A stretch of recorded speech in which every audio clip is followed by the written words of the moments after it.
Hi, and welcome to Your Stars Within. This is Little Wave, and today is story time. I'm here to tell you a story about the energy of the signs, and hopefully, through this children's story, it will help you to remember some details about them. I hope we're ready.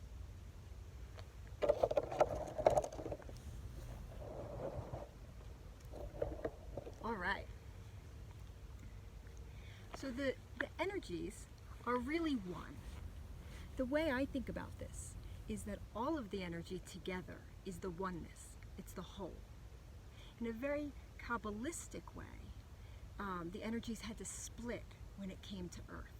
Earth could not hold its wholeness or its divinity. And so it split. We could say that it split into the 12 signs, or we could say that it split into the 6 polarities. And these energies being split when they came to Earth has to do with why we are already whole. Our souls, our self, our essential nature, we are already whole and perfect.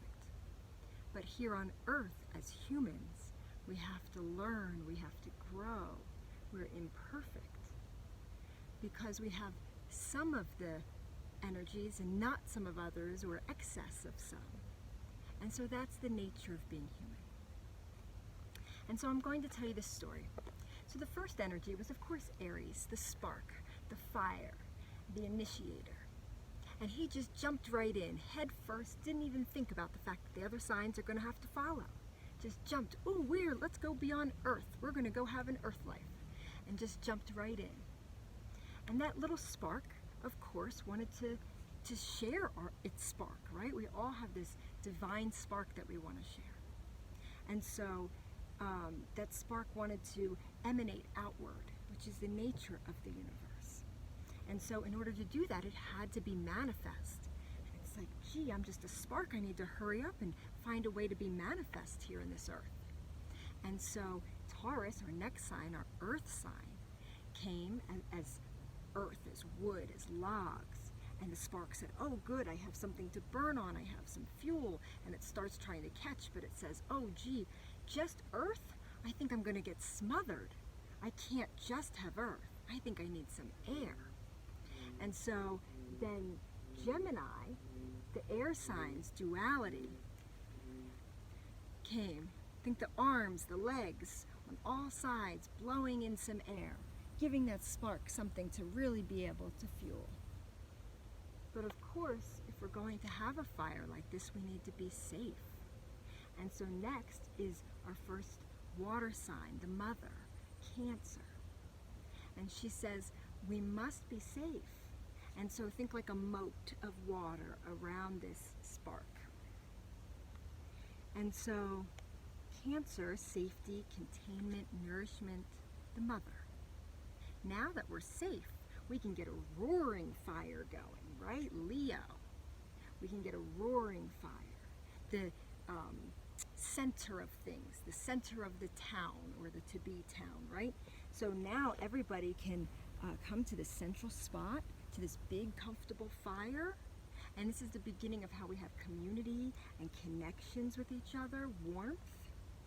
And so we all come together around this big, comfortable, roaring fire. And now everybody's coming to that fire with all of their needs, right? The baker, the farmer, the, whatever. And everybody needs a piece of this fire, needs an opportunity to use it. And so Virgo, our next earth sign, says, I will make a system. And so Virgo is very much about the day-to-day and the systems, and helping to make sure that this spark can be useful, because that's very important to Virgo. So Virgo is making systems and starting to create sort of the organization of a town or a community. And then we have Libra, the scales, who says, I would like to make sure that everything is fair. We don't want to have any conflict in our community. We want everybody to get along. But sometimes Libra can get a little bit caught up, right? It's sort of like a politician shaking everybody's hand and not being quite sure how to make sure things are fair and not have conflict. And so what ends up happening is we have these overly involved relationships or intense relationships that are built between individuals. So let's say I didn't have enough And so I borrowed some from you. So now I owe you, now I have debt, right? Things like that. So these shared resources, these debts, these intense relationships, actual relationships that occur between people, relationships, breakups, all these types of intense things all fall under Scorpio. And so that Scorpio energy also starts thinking, oh gee, I need to make sure that I'm going to be okay. What if one day there's not enough? What if there's not enough resources to go around, not enough fire? I need to make sure that I'm okay. And so from that Scorpio energy comes Sagittarius, the last of our fire signs, who's very adventurous. And Sagittarius says, look, we can all have a torch, and we can light our torch off of that main fire, right? And so now we can take our torch on all of our adventures and journeys. It's fair, we all have enough. We can all just relight our torch from that main fire. And so from that point, Capricorn says, oh, I have a torch. I can be pretty industrious with this torch. And Capricorn is known as the king of business. So Capricorn may make quite a lucrative business because that's what they do and what they're good at. And so they may, think like workshops and, places that make very physical, tangible things. And so from that, sometimes Capricorn, like all earth signs, can end up with too much, right? Gathering too much material or too much earth. And so Aquarius, who shares a planet in traditional astrology with Capricorn, they share Saturn. Aquarius, which is an air sign, he's the water bearer, right? He brings the nurture to the town, but he is of air, of thought and ideas.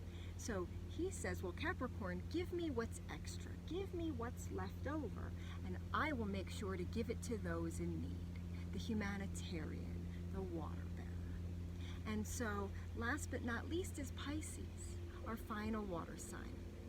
And Pisces is, sometimes those in need. When we think about the spiritual coming to earth and saying, how do you treat the needy? That tells me about your soul, right? That's the energy of Pisces, the sacrifice.